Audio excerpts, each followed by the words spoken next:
Ladies and birthing persons, we once again find ourselves gathered together in a moment of extreme sadness. We have been forced to do this too many times this year. Today, we gather under this oak tree, laying to rest the mainstream media career of one of our favorite late night comedians, Trevor Noah, known to our cult of tree worshippers as Travis. Travis was one of a kind. He had this unique ability to suck the laughter out of the room. He was the classic woke comedian who could tell jokes at rapid fire speed because there was no need to pause for all the laughter. For the last 7 years, he has graced the television screens of handfuls of people, presenting them with what he likes to call political satire. Ladies and birthing persons, how many times have we spent long nights together, gathering nuts while watching The Daily Show? Oh, the memories! All those times Travis gave us legendary commentary about Orange Man bad. All of the lectures on white supremacy, mythical racism. Remember the time he shared his powerful testimony with the congregation? How a young boy traveled from a land far away in the south of Africa, floating on his tire across the Atlantic Ocean, finding his way to this brutally racist country, dealing with mythical discrimination in the industry of media, people not willing to give him a chance because his head is shaped like a square. He was a victim of shapeism. He was a victim of racism, but he fought through it all to become a huge, embarrassing failure. We have prepared his burial plot in the woke cemetery right next to his idol, Brian Stelter. Please join me in this moment of silence as we remember one of our fallen heroes, Trevor Noah.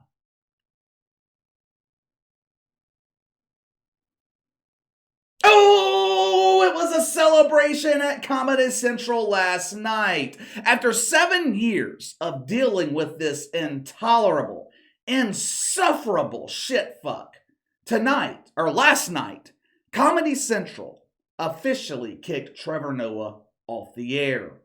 Like Donnie Lemon, Trevor Noah claims he is stepping down as the host from The Daily Show of his own volition.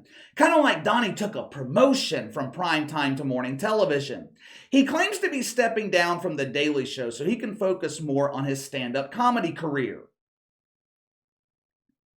What? Stand-up comedy?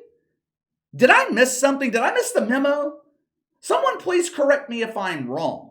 When I look at the list of qualifications to be a stand-up comedian, the number one quality on the list, you gotta be funny. The only thing funny about Trevor Noah is his appearance. Earlier yesterday afternoon, I should say, I Googled some of Trevor Noah's best moments. I was looking for anything that came close to resembling comedy. After wasting 30 minutes yesterday afternoon, I just eventually gave up. I couldn't find anything. In order to be a successful host in late night television, you gotta have the 2 C's, comedy and charisma.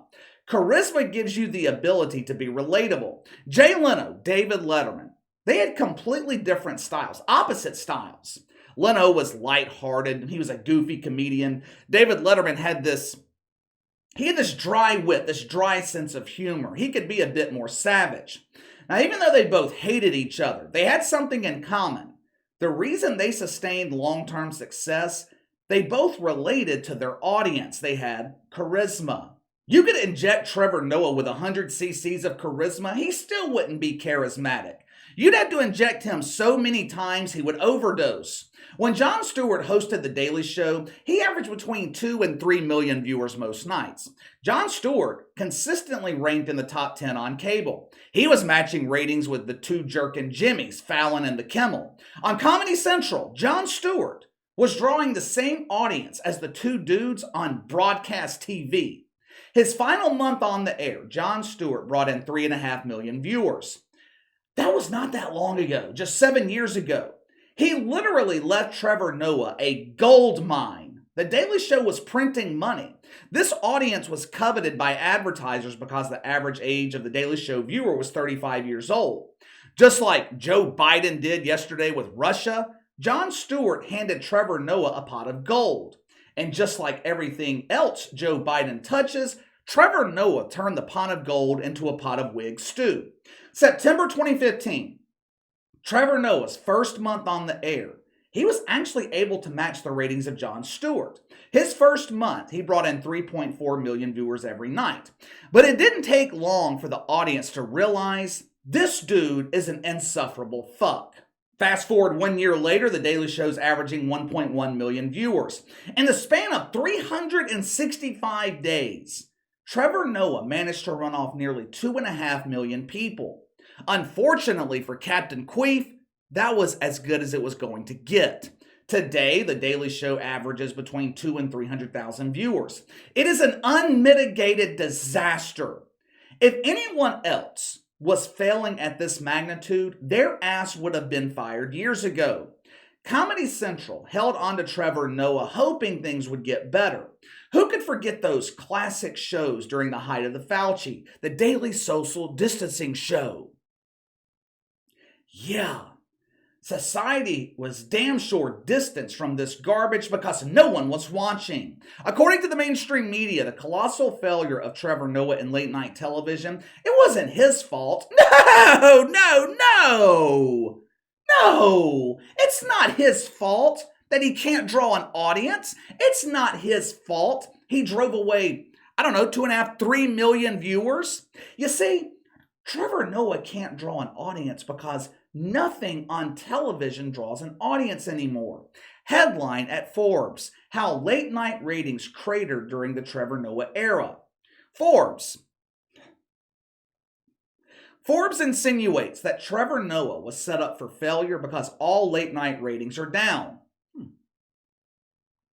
Well, Greg Gutfeld seems to be drawing an audience. Ratings for Stephen Colbert are down, but he's still drawing over 2 million viewers. Both Jimmys have lost over half their audience, but are you starting to notice the trend here? Ratings are only down on late night television because all of the hosts are woke shit fucks. Let me prove to you why Trevor Noah failed to draw an audience. Like I said, I spent 30 minutes yesterday afternoon trying to find examples of humor in Travis. This compilation I put together for you, this is the best I could find. Watch for yourself. India and Pakistan don't go to war. But if they did go to war, it would probably be the most entertaining war of all time, yeah? Because the Indian soldiers would run out on the battlefield and they'd be like, time for you to die!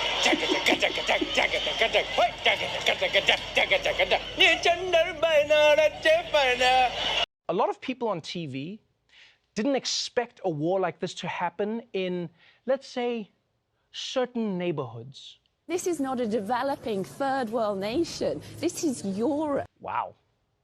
That was you choosing your words carefully? That was the careful version? So what were you going to say if you weren't choosing your words carefully? I just hope the next time this happens, it happens back in the Middle East where it belongs.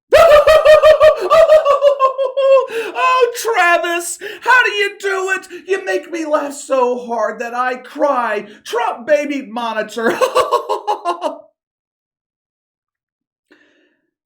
This is what being a huge, embarrassing failure looks like. Even though Trevor Noah is stepping down, The Daily Show will continue its miserable existence.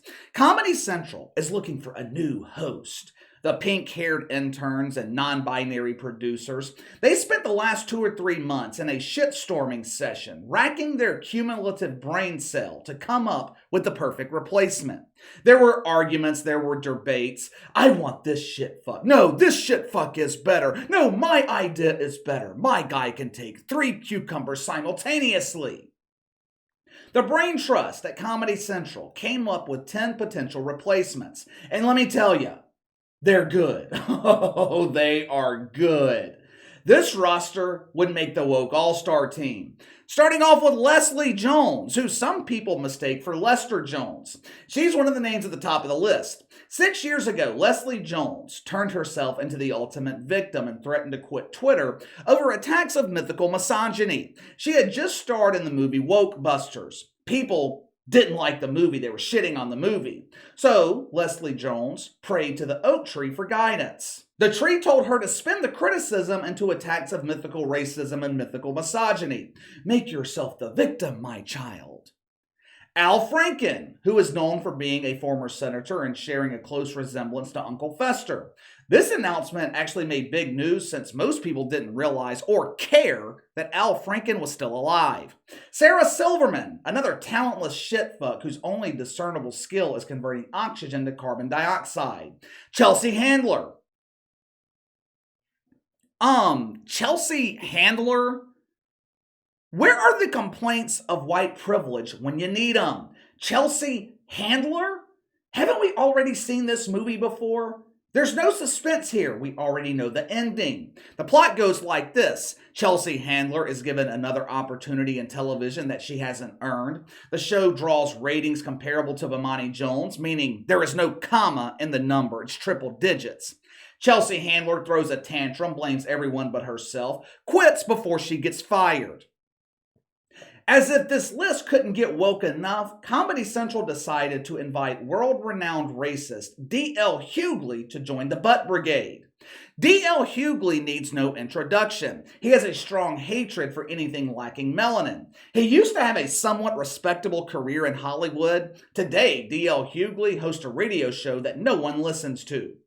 Now, I'm not going to waste any more time listing the other names. I mean, seriously, who fucking cares? The Daily Show has gone from relevance to irrelevance in the span of 7 years. Hell, it didn't even take that long. This show has been irrelevant since 2016. Trevor Noah will now fade into obscurity. We barely heard anything about him when he was on television every night. Now that he will be doing stand-up gigs at Bikini Bob's Butt Bongo Bar, I doubt we hear much about Trevor Noah going forward. This just goes to show you woke comedy does not work. It's not sustainable. Comedy can only work without restrictions. By design, woke comedy is restrictive. It considers people's feelings instead of considering their desire to be entertained. When your only available topics are Orange Man bad and anything to do with mythical racism and white supremacy, you're extremely limited in what you can talk about. Streaming cord cutting, that did not kill late night television. Late night television was destroyed by woke executives. The Washington Post, oh my God. The Washington Post called Trevor Noah a unicorn in late night. Google defines a unicorn as something desirable that is hard to find or obtain. I partially agree with the Washington Post. Now, I wouldn't say Trevor Noah is desirable, but for the last few years, he's damn sure been hard to find in the media because no one is paying attention to him. But go ahead and give me your thoughts. Trevor Noah says goodbye to late night in Comedy Central, while most wish he would just say goodbye to America altogether. Who should be the replacement on The Daily Show? Give me your thoughts. Sound off in the comments below. Make sure to like and subscribe. Click the notification bell to receive all notifications from the channel. Best way to contact me is by email at btlkc84@gmail.com, kc_btl84 on Twitter. I'll see you guys later.